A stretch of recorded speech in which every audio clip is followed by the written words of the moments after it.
Broadcasting from the heart of Orlando, Florida, you are listening to the most electrifying show in media, A Neighbor's Choice Radio.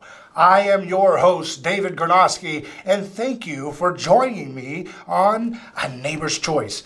If you'd like to call in to join in on the discussion today, we're going to have a fire-packed show today, a lot of things to get to. The number to call is 407-916-5400. That's 407-916-5400. And there's all kinds of news going on in the day, especially if you're obsessed with the swamp, folks. No, there was a big hearing today with Peter Strzok, the infamous FBI agent who was overseeing the Clinton email investigation at the FBI, as well as the initial investigation that led to the current special prosecutor investigation for Trump with the alleged Russian collusion. And it was a circus. I remember I was just watching the proceedings in Congress today, and you would hear the people, especially those on the Democratic Party side, they were screaming a lot and they would clap when Peter Strzok would do an epic sermon about how there is nothing. He was very adamant. There is nothing to ever question the integrity of the FBI process. And he was basically suggesting to even hint that I had a preference is to demean the sanctity of the FBI. And that just goes to show you, folks, what we're dealing with when we fixate on Washington to get our problems solved. I mean, the FBI ostensibly was designed to protect us from actual violent criminals. To protect us, ostensibly, they tell us, from foreign autocrats like Putin and Putin's personal chef, who the intelligence officials are saying cooked up a massive a massive social media campaign to denigrate the Trump, denigrate the Democrats. But we know that it's all a theatrical farce, folks, because they have yet to find any collusion evidence between Trump and Russia. They spent millions and millions of dollars with a very partisan stacked group of investigators, and still nothing, right? And that's the whole premise of A Neighbor's Choice is don't look to Washington to solve your problems. Roll up your sleeves, use your talent that you have, and most importantly, have the courage to step outside of groupthink and solve the problems ourselves. Go out into your neighborhood, whether you're a small business owner, whether you work for a company, or you have a ministry, whatever it is, use your talent and take the courage to take it up a notch. And don't rely on Washington to solve the problems.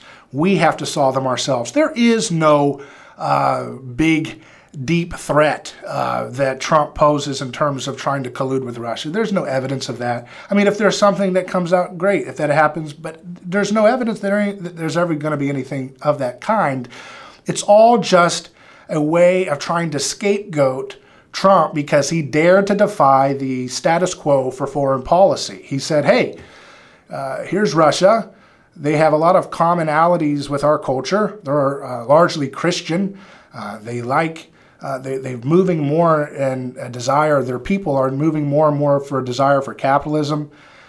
We have a common enemy with terrorists that we need to deal with. Why don't we just work together? Why do we need to have this perpetual one-upmanship that only feeds the bureaucratic waste on both sides with spending that never seems to cease?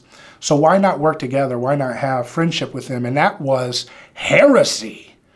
That was sheer heresy in the status quo halls of the swamp. The swamp wants perpetual boogeyman overseas that they can keep us scared of so that they can take our liberties and get us to be very malleable people so they can keep running their theatrics and never really dealing with problems. Because if we deal with problems, then what's the point of having them in their giant inflated trillion-dollar budgets? So look at what with Putin. You know, I've tried to explain to you in all of my writings. I write at Daily Caller.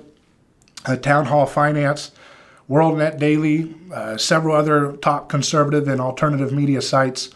And my premise is always trying to ground what we think about politics in the imitation of the historical person of Jesus. And so how could we do this on the issue of relationship with Russia? Well, Jesus had a principle. He called it turn the other cheek.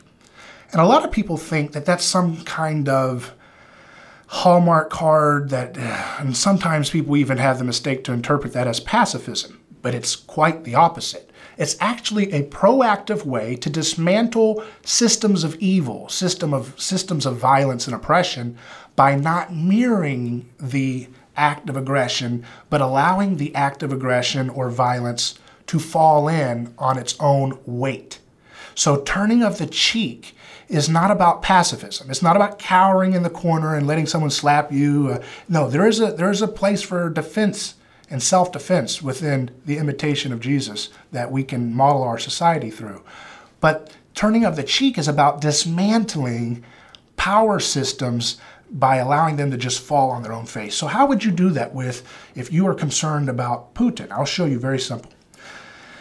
If you're concerned about Putin being a threat to America, then the way you would disarm that threat is by opening up. If he tries to threaten us, what you would do is you would say, okay, we're going to open up free trade and travel.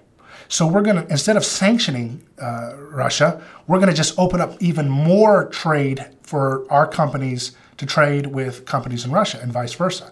And we're going to remove some of the barriers to travel.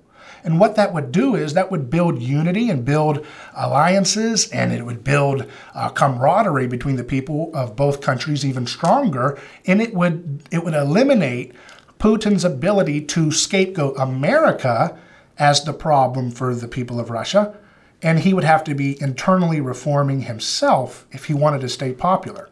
But instead, starting with the Obama administration in 2013, that we have done the opposite. We've emboldened and we've enabled Putin by sanctioning him. Because in 2013, before the Obama State Department started meddling in the Ukrainian election, we saw that the people of Russia, they had the highest disapproval ratings for Putin in many, many years. They were unsatisfied with his corruption. They wanted reform, and they wanted it now. And there was a growing, bubbling resentment towards some of the corruption that he was actually doing in the country. And then when we started throwing on the sanctions and started meddling with arming and supporting some of the overthrow in the western part of Ukraine, it naturally rallied the people, the local population of Russians, into the arms of Putin, because they feel like, well, you know, I don't like him, but he's the devil I know. He's our guy. He's my local guy, and he's corrupt. But, I mean, these guys are sanctioning us for things they shouldn't be sanctioning us for. They should mind their own business and let us run our neighborhood the way we're going to run it. And so what that does is, ever since those sanctions started in the Obama administration, it's only enabled the Putin regime to have unquestionable power.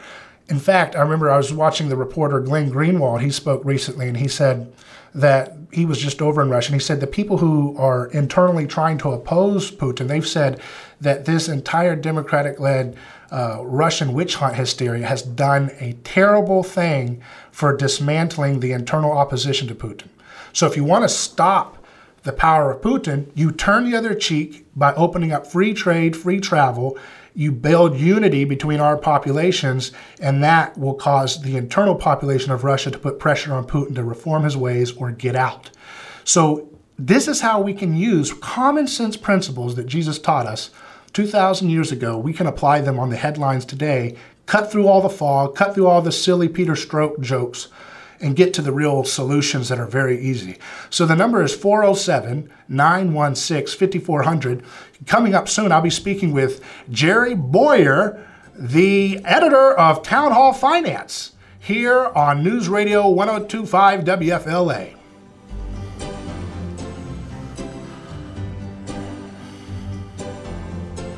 Let me save you, let me go, let me reach, let me be.